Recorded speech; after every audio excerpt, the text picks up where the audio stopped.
तो हमारी आज की वीडियो रहने वाली है derivation of kinetic gas equation. हम जानते हैं कि काइनेटिक गैस इक्वेशन क्या होती है, P V is to 1/3 mn/u²।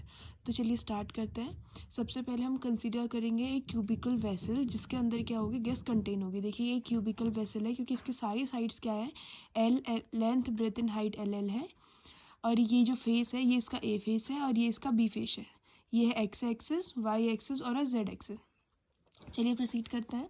Total number of molecule present in the gas, इस गैस के अंदर कितने नंबर ऑफ मॉलिक्यूल प्रेजेंट है, n। Mass of each molecule of gas, हर मतलब ईच मॉलिक्यूल ऑफ गैस का मास कितना है, m है। Length of the each side of cube, मैंने इसे बताया आपको l है। अब इसके अंदर एक हमारी गैस भरी है तो ये कोलॉइड करते रहेंगे, कोलॉइड करेंगे तो इनमें कुछ वेलोसिटी होगी तो इसमें क्या होगा, काइनेटिक एनर्जी होगा।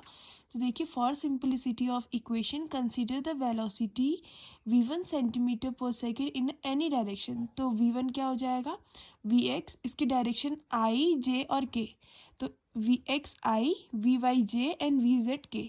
इसके बाद से इसका मैग्नीट्यूड निकालेंगे तो क्या आ जाएगा, स्क्वायर आ जाएगा। तो v1² is equal to vx² plus vy² plus vz²। ये हो जाएगी हमारी equation first. Now consider the motion of the molecule due to the component vx only. यहाँ पे हम सिर्फ vx कंपोनेंट के लिए ही अभी मोशन कंसीडर करेंगे।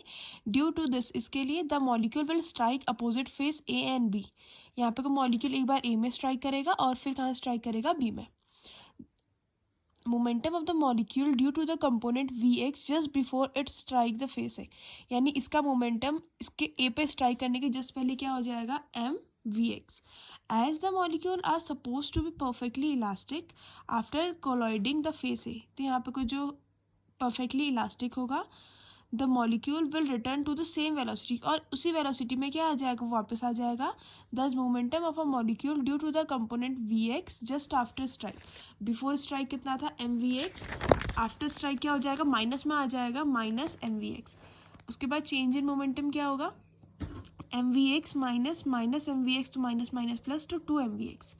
Now the number of the collision which take place on the face A in 1 second due to vx, यानी कितने नंबर ऑफ कोलोइजन करता है फेस ए में 1 सेकेंड में vx। तो dx travel by the molecule in 1 second upon total distance travel by the strike to face A. सबसे पहले हम देखेंगे distance travel by the molecule, कितने डिस्टेंस ट्रेवल किया उसने, एक्स डायरेक्शन में है तो vx, और उसके बाद से यहाँ पे को डिस्टेंस कितनी हो जाएगी, एक बार यहाँ को स्ट्राइक करेगा यानी एल साइड और फिर यहाँ करेगा तो एल साइड, तो एल प्लस एल 2l, तो vx/2l। As the change of momentum in one collision is equal to 2mvx, हमने ऊपर निकाला है, दो कोलोइजन में कितना हो जाएगा, 2mvx।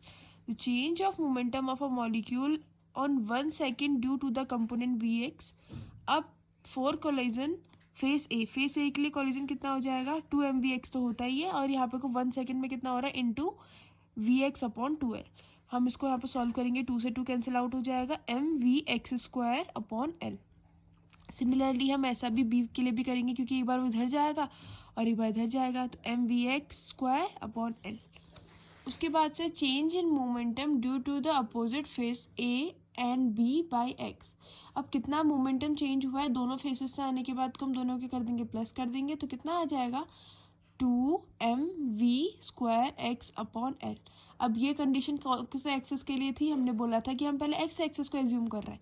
ऐसे ही अगर वाई के लिए करेंगे तो एज इट इज सब सेम वैसे ही रहेगा, और वहाँ पे को एक्स के क्या आ जाएगा, वाई आ जाएगा। सिमिलरली फॉर जेड, ऐसे ही जेड के लिए क्या होगा, यहाँ पे को सिर्फ जेड आ जाएगा, 2mvz²/l। तो change in momentum in 1 second due to the all component of collision 6 faces. अब यहाँ पे को देखिए क्यूब में कितने फेसेस होता है, 6 फेसेस होते हैं, और सारे क्या होता है, स्क्वायर होते हैं, ये आपको पता होगा।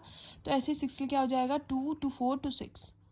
इसको बाहर लिया, इसको हमने सॉल्व किया, तो यहाँ पे से देखिए 2m/l कॉमन आ जाएगा, अंदर हो जाएगा vx² plus vy² plus vz²। अब हमारी इक्वेशन फर्स्ट से हमने मैग्नीट्यूड वाले में इसकी वैल्यू कितनी ली थी, v², तो क्या हो जाएगा, 2mv²/l। Similarly the change of momentum in 1 second, 1 second में कितना मोमेंटम चेंज होगा, v2 v3 v4 vn, इतने मॉलिक्यूल्स के लिए, तो ये हो जाएगा v2 v3 so on vn। उसके बाद से the total number of change in moment in 1 second, 1 second में इतना ही रहेगा, और फिर 6 फेसेस के लिए करेंगे तो कितना हो जाएगा, 2 2 सो ऑन 6। फिर यहाँ भी सेम हो जाएगा, 2m/l ये कॉमन आ जाएगा। अब इसके बाद से हम जानते हैं इसकी वैल्यू क्या होती है, रूट मीन स्क्वायर वेलोसिटी। तो हम यहाँ पे क्या करेंगे, इनसे मल्टीप्लाई एंड क्या करेंगे, डिवाइड करेंगे। तो ये किसकी वैल्यू आ जाएगी, यू स्क्वायर की। अंडर रूट इसने ले लिया है तो यू स्क्वायर हो गया। अब हम जानते हैं according to the Newton second law, change in the momentum in 1/6 equal to the force. 1 second किसके इक्वल होगा, उसके फोर्स हो गए, कितना मोमेंटम है 1 सेकेंड में वो इक्वल होगा उसके फोर्स के। F is equals to 2mn/u²/L। अब इसकी फेसेस कितनी है, फेसेस है 6l, तो यहाँ पे को L की जगह कितना आ जाएगा 6l, और इसकी वैल्यू जो F की वैल्यू है पूरी एज इट इज़ ऐसी उतर जाएगी, F ऐसे उतर जाएगा, नीचे इसकी वैल्यू 6l आ गई। उसके बाद जैसे यहाँ पे को होता है A/B डिवाइडेड बाई C/D, तो क्या होता है A/B तो ऐसे ही रहता है, वो क्या हो जाता है उस पिछवाले का उल्टा हो जाता है। तो ये वाला यहाँ पे लगा, आ गया 1/3 mn/u²/L³, L² into L cube. तो यहाँ पे को L³ ये क्या होता है, वॉल्यूम होता है, किसका होता है, क्यूब का होता है। तो यहाँ पे को V वैल्यू आ जाएगी। उसके बाद V यहाँ इंटू में है कि यहाँ कहाँ चला जाएगा, ऊपर चला जाएगा, तो ये आ जाएगा 1/3 mn/u², ये आ जाएगा mn। तो यही थी हमारी काइनेटिक गैस की इक्वेशन 1/3 mn/u²। तो यहाँ पे हो गया 1/3 mn/u²।